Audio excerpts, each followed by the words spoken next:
Каша дейсиз, Каша дейсиз. Ой, молодец. Каша дейбиз.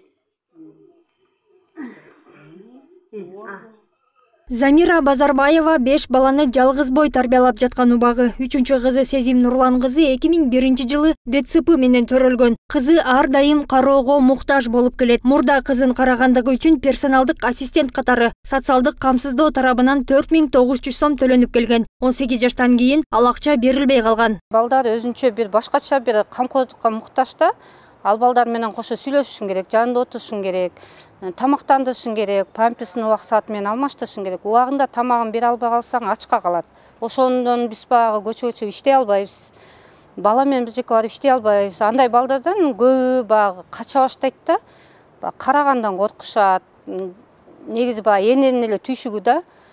Баягы өзүбүздүн каныбыздан жаралган болгондон кийин биз чыдап ушул убакка чейин Кудайга шүгүр чоңойтуп келип атабыз да. Кыргызстанда 18 жашка чейин мүмкүнчүлүгү чектелген 32 000 бала бар болсо, жалпы 80 000ден ашат. Мүмкүнчүлүгү чектелген жарандарга 4000 сом төлөнсө, ал эми персоналдык жардам берүүчү адамга 4900 сом төлөнөт. Өкмөт 18 жашка чейин гана чегерген. Деген менен ар дайым кароого муктаж балдардын ата-энелери 18 жаштан кийин түйшүгү дагы да артаарын айтып, каражатты өкмөт токтотпой берсе дешет. 18 жаштан кийинки майып балдардын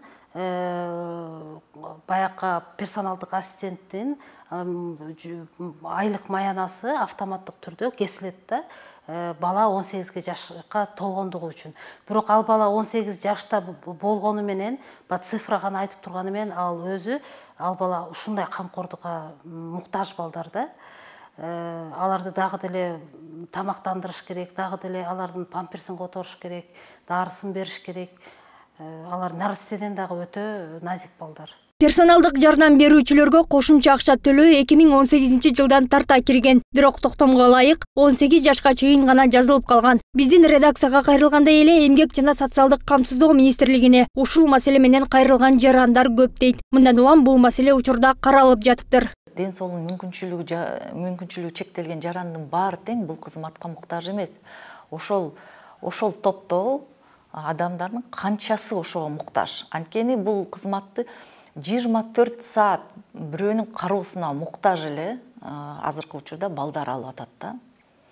Бул абдан чоң жумуш. Эми биз азыр эсептерибиздин баарын даярдап бүткөндөн кийин финансы министрлиги менен дагы өзүбүздүн эсептерибизди көрсөтөбүз, алар менен макулдашабыз. Эске салсак, октябрь айына чейин мүмкүнчүлүгү чектелген жарандардын жөлөк пулу 2000 сом гана болчу. Октябрь айында 2000 сомдон кошулуп 4000 сомдон алып башташты. Ал эми келе жаткан жаңы жылдан тарта 6000 сомго чейин көтөрүлөрүн социалдык камсыздоо бөлүмү кабарлады. Мүмкүнчүлүгү чектелген жарандардын ата-энелери персоналдык ассистентке жөлөк пулду 18 жаштан өткөндө да төлөп беришсе болмок дешет.